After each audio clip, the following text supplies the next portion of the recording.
के अनुसार इस तरह के एआई और बॉट्स का उपयोग नहीं किया जा सकता है। यानी उसमें भी वो पैसा लगा लो, जब सीमा 40 लाख की है उससे ज्यादा ही आपने खर्च कर दिया तो क्या जवाब देंगे वो आपको? चुनाव आयोग को देना। हम लोगों ने पूरा चुनाव आयोग को ये सब जाकर डॉक्यूमेंट विद प्रूफ दिया है। मैं मोटे पॉइंट इसके अंदर आपके बीच में रख रहा हूँ। आप सभी को सोशल मीडिया कंपनीज की नीतियों का सीधा उल्लंघन है। आप जानते हैं कि ईसीआई का भी स्पष्ट निर्देश है कि कोई भी राजनीतिक दल फर्जी बॉट अकाउंट का इस्तेमाल करके चुनाव को प्रभावित नहीं कर सकता। ये पूरा चुनाव उनका फर्जी अकाउंट और फर्जी बॉट अकाउंट खरीद कर ही हो रहा है। इसमें यह भी ध्यान देने की बात है कि कई अकाउंट तो देश के बाहर हैं, जैसे मैथ्यू हजार्ड की जो लोकेशन है के अकाउंट की सीधे लंदन में दर्ज। इन अकाउंट के जरिए जनता को केवल अभद्र भाषा और गालियां फैलाई जा रही। आप देखते होंगे जो कोई कमेंट देते हैं तो बीजेपी के बारे में, नेताओं के बारे में सिर्फ गाली गलौज या अभद्र भाषा का इस्तेमाल कर रहे हैं। वो कोई व्यक्ति नहीं होता। देखने वाले को लगता है कि कोई बिहार का व्यक्ति कमेंट कर रहा है, जबकि ये सब सिर्फ जो है वो बॉट अकाउंट से किया जा रहा है। हम लोगों ने इससे संबंधित डिटेल जो दस्तावेज अभी चुनाव आयोग को दे दिया। हम लोगों ने जो शेल और प्रॉक्सी कंपनी तथा इन्फ्लुएंसर के माध्यम से करोड़ों रुपए बहाए जा रहे हैं, उसका दिशा निर्देश को नहीं मान रहे हैं, उसको तोड़ रहे हैं। कैसे हम लोग कह रहे हैं, कैसे विदेशी अकाउंट के माध्यम से जनता को झूठ और भ्रम फैलाया जा रहा है, कोशिश की जा रही है। क्या इस तरह बॉट्स एआई चुनाव आयोग का दुरुपयोग करना मेटा के आदर्श आचार संहिता एनसीसी के दिशा निर्देश की अवहेलना नहीं है? हम भारत के निर्वाचन आयोग, प्रवर्तन निदेशालय ईडी से मांग करते हैं कि सिंपल सेंस ट्रांसफर ट्रेल की पूरी जांच कराई जाए। इसके लिए भी हमने आज मांग की है, चुनाव आयोग से भी मांग की है कि वो इसकी जांच ईडी से कराए। इस तरह ये साफ होता है कि प्रशांत किशोर का कोई जन समर्थन नहीं है। इनका पूरा चुनाव जनता के भरोसे नहीं बल्कि पैसे के भरोसे। ये पूरी तरह पैसा के दम पर, जहां पूरे बिहार के चुनाव में जितना बॉट्स अकाउंट खरीदने में, फर्जी अकाउंट खरीदने में पैसा लगाया, वहां ये एक विधानसभा में जहां सिर्फ 40 लाख की सीमा है उससे ज्यादा पैसा खर्च कर रहे हैं।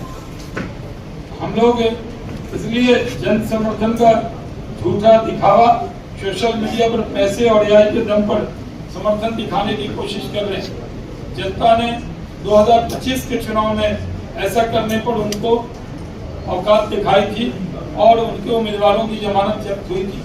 प्रशांत किशोर पूरी तरह पॉलिटिकल ठगी कर रहे हैं, लोगों को भ्रम पैदा करते हैं। सिर्फ उनकी 4 लाइन में 2 लाइन अपनी तारीफ होती है और 1 लाइन दूसरे की आलोचना होती है।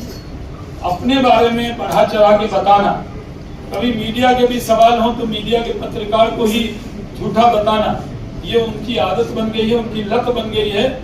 और उनको अच्छी तरह से ये समझा जा रहा है कि राष्ट्रीय जनता दल की मदद करने के लिए, उनके राष्ट्रीय जनता दल का सहयोग करने के लिए वो चुनाव मैदान में खड़े हैं और भ्रम पैदा कर रहे हैं।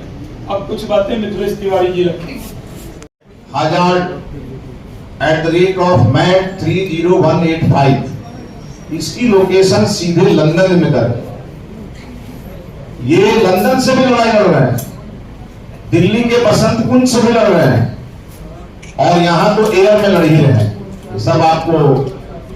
और साथ ही साथ जब भी कोई पोस्ट जा रहा है सोशल मीडिया पर तो ये पूरा बॉट के माध्यम से वो मशीन गाली दे रहा है, आदमी नहीं है।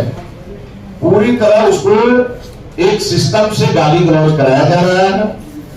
और मुझे याद है कि जब पार्लियामेंट का चुनाव चल रहा था तो इन्होंने अपने आप को पूरा न्यूट्रल दिखाया और इनके 200 ये इसी प्रकार के 200 लोग अलग अलग चेहरा बना करके और बक्सर में भी दिखाई देते थे और चुनाव खत्म हुआ तो लापता हो गए।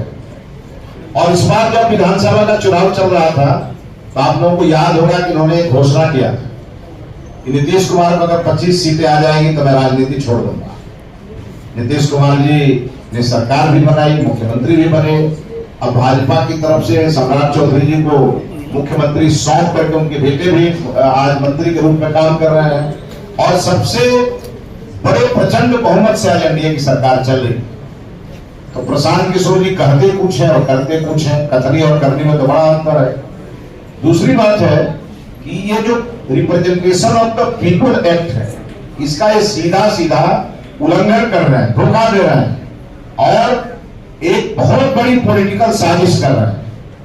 ये जो है वो नहीं दिख रहा है। मतलब ये, मैं तो ये कहूंगा अगर सामान्य भाषा में, तो इन्होंने किसी से सुपारी ली है और इसीलिए आज ये इस प्रकार का भ्रम फैला करके चुनाव लड़ रहा है। बांकीपुर की जनता इनको वोट धोबिया काट देगी, ये जीवन भर याद रखें। और दूसरी बात, करप्ट प्रैक्टिस का ये जीता जाता उदाहरण है। आप सोचिए, जहां इनकी पत्नी के नाम पे कंपनी है, ठीक उसी बिल्डिंग में एक दूसरी कंपनी है जो सीधे सीधे यहाँ फंड मैनेजमेंट कर रही है, प्रचार में अपना पूरी तरह से ताकत झोंके हुई है। उसका इस चुनाव से कोई लेना देना नहीं है। हम लोगों ने चुनाव आयोग को जाकर के, मुख्य चुनाव पदाधिकारी जो बिहार के, उन्हें हम लोगों ने पूरा दस्तावेज दिया है और कहा है कि जब 40 लाख की ही लिमिटेशन है और अभी तक करोड़ों रुपए खर्च हो गए और पूरा बैंक डिटेल, सोशल मीडिया का अकाउंट, पेमेंट का पूरा शेड्यूल सब हम लोगों ने उपलब्ध करा दिया है और इनका झूठ, इनका जो भ्रामक प्रचार है, ये सब चीज सामने आएगा।